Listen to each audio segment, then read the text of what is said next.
نحمدہ و نصلی علی رسولہ الکریم۔ حضرت صلی اللہ تعالیٰ علیہ وسلم کے صحابہ کرام سے سوالات اور صحابہ کرام کے جوابات کا سلسلہ چل رہا ہے۔ اس سلسلے میں آج کی اس نشست میں ایک سوال اور ایک جواب کے ساتھ حاضری ہوئی ہے۔ یہ سوال جو حدیث میں آیا ہے، امام بخاری، امام مسلم اور امام ترمذی رحمہ اللہ نے ذکر کیا ہے۔ حضرت معاذ بن جبل رضی اللہ تعالیٰ عنہ کی حدیث ہے۔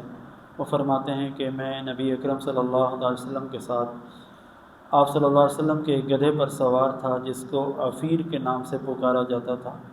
آپ صلی اللہ علیہ وسلم نے ارشاد فرمایا، اے معاذ، کیا تم جانتے ہو کہ اللہ کا حق بندوں پر اور بندوں کا حق اللہ پر کیا ہے؟ میں نے عرض کیا ہے، اللہ اور اس کا رسول ہی بہتر جانتے ہیں۔ آپ صلی اللہ علیہ وسلم نے فرمایا، سنو، اللہ کا حق بندوں پر تو یہ ہے کہ وہ اللہ ہی کی عبادت کریں اور اس کے ساتھ کسی کو بھی شریک نہ ٹھہرائیں، اور بندوں کا حق اللہ پر یہ ہے کہ وہ اس شخص کو عذاب نہ دے جو اس کے ساتھ کسی کو شریک نہ ٹھہرائے، یعنی جو بندہ شرک نہیں کرتا اللہ رب العزت اس کو عذاب نہ دے۔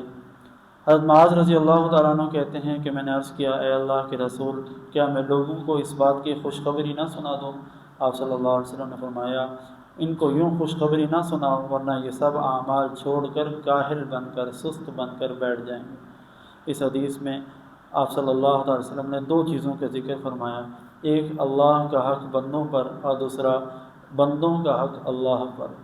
اللہ کا حق بندوں پر یہ ہے کہ اللہ کے ساتھ انسان کسی کو شریک نہ ٹھہرائے اور پورے اخلاص کے ساتھ صرف اللہ رب العزت کی عبادت کرے۔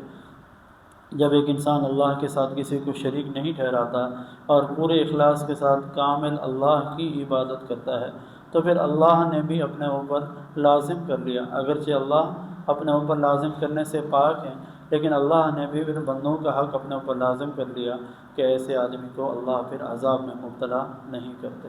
اللہ رب العزت ہم سب کو کامل اخلاص کے ساتھ اپنی عبادت کی توفیق عطا فرمائے۔ وآخر دعوانا الحمد للہ رب العالمین۔